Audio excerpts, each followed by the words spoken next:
Partir à New York,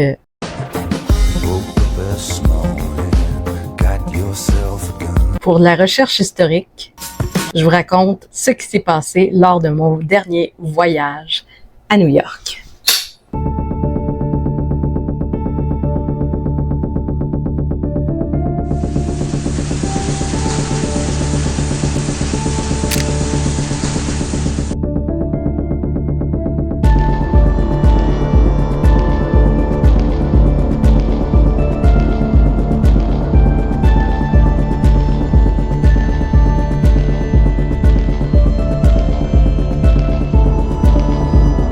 En juillet dernier, je suis partie à New York dans le but de faire de la recherche historique pour ma série de romans Dans le luxe et l'arrogance, pour parler un peu plus de la famille Morelli. En fait, c'était dans le but de mon prochain roman, Les Morelli et la formule suisse. J'avais un petit peu qu'est-ce qu'on appelle le syndrome de la page blanche, un writer block. Et puis, j'ai décidé de voyager avec mon conjoint pour aller me changer les idées, prendre des vacances.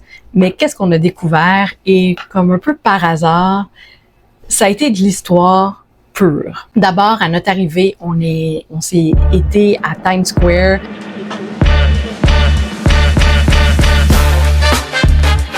On a fait les attraits un peu plus touristiques, sans être trop touristique non plus. On se faufilait dans la foule. On est rentré dans des bureaux. On a vraiment passé une soirée un peu en mode repérage. Et on s'est retrouvés en marchant les rues de New York à 45 minutes de l'hôtel à pied dans Hell's Kitchen. Pour ceux qui suivent la série The Westies sur Paramount+, Put down the gun. Let's talk.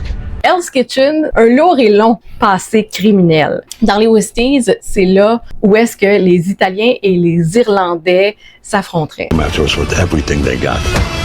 Nous, on a découvert un restaurant qui était basé dans Hell's Kitchen, une pizzeria incroyable, de la cuisine italienne incroyable. Pour nous, c'était comme aussi un point historique que c'était de la cuisine italienne dans un territoire irlandais.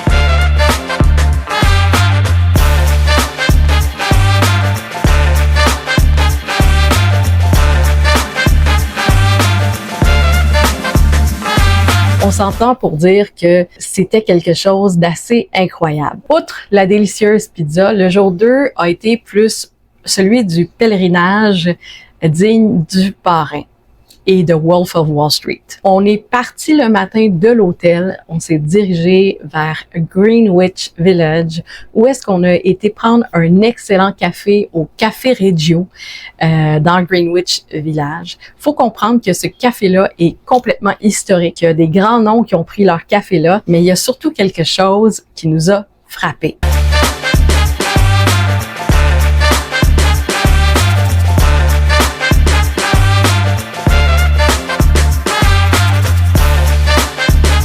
Dans The Godfather 2, il y a une scène qui est tournée justement à Greenwich Village, dans le Café Reggio, dans un flashback du parrain.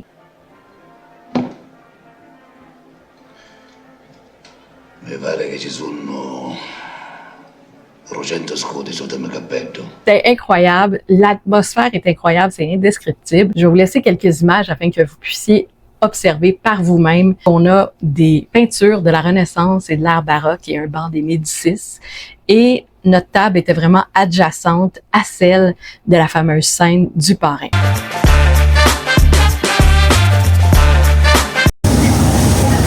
Il y a des choses en vie, c'est la synchronicité. Okay. Je peux pas croire que je t'amène ici pour faire de la recherche pour le livre des Morelli que je veux sortir cette année dans un café italien à New York.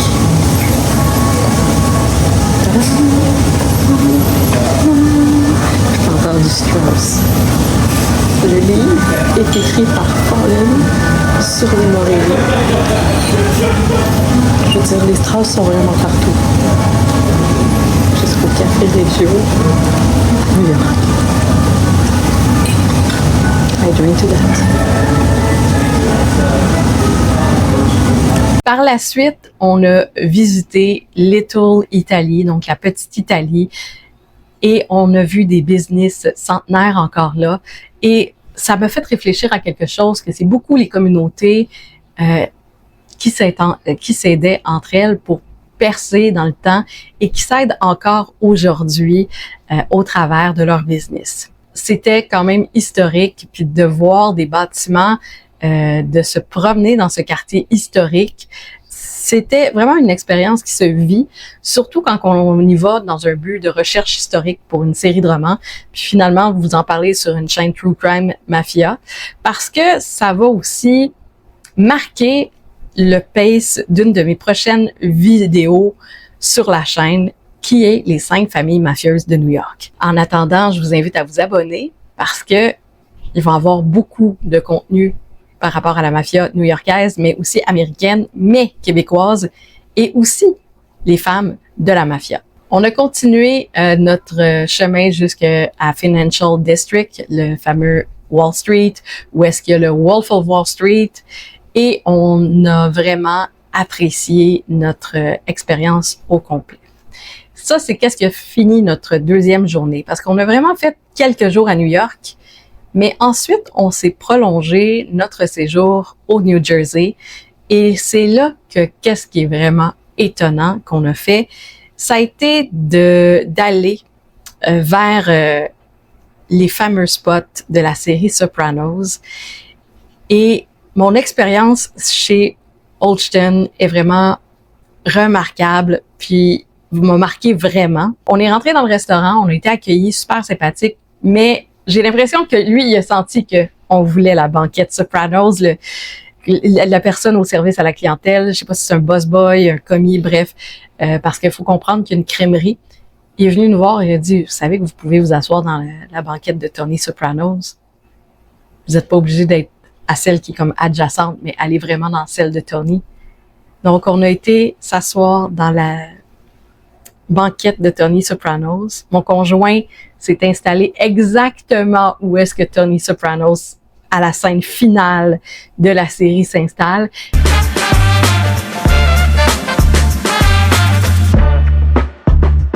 Ça m'a donné quelques frissons, j'en parle, puis genre, je peux pas croire qu'on a vécu ça.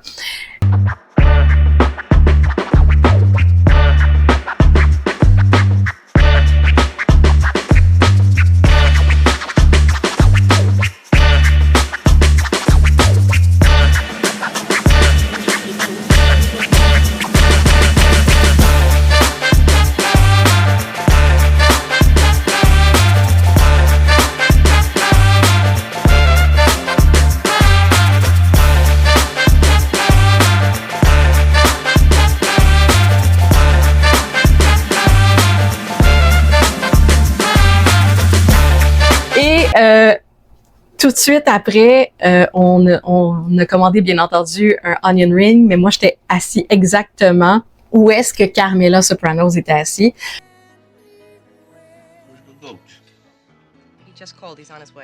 Nous, on s'est rendu au dessert. Parce qu'on sait pas si Tony Soprano s'est rendu au dessert ou pas. On sait toujours pas s'il est mort. Les soupçons disent que Tony Soprano est mort, mais il n'y a pas encore de preuves tangibles à ça. Pour nous, ça a été vraiment une expérience mémorable. Puis on a fait aussi, bien entendu, on était devant la maison de Tony Soprano, la fameuse hall d'entrée, et on a terminé au service area, donc un aire de service routier, au service area James Gandolfini, en l'honneur de James Gandolfini décédé.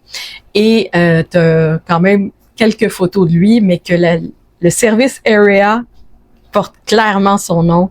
Ça, c'est impressionnant. Donc, c'est qu'est-ce qui résume notre voyage à New York. J'ai fait beaucoup de recherches. J'ai acheté plusieurs livres aussi dans plusieurs librairies. Je commence à avoir une pas pire bibliothèque sur la mafia. Ça fait des années que je l'accumule, là, mais mettons que dans les dernières semaines, j'ai trouvé pas mal de trouvailles qui ont comme élargi ma bibliothèque.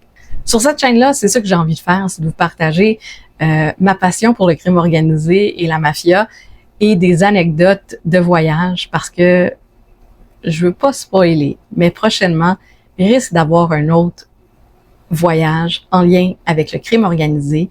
Je vais peut-être laisser des indices sur Instagram, donc n'oubliez pas de vous abonner sur Instagram. Si Si c'est le genre de contenu qui vous intéresse et que vous voulez poursuivre l'expérience, je vous invite à aller vous abonner, mais aussi à acheter ma série de romans Dans le luxe et l'arrogance via www.dansleluxe.com, ainsi que le livre Le calme, l'affaire Hudon, tous en exclusivité sur Amazon. Je vous remercie beaucoup de m'avoir écouté. On se revoit très bientôt pour le prochain crime.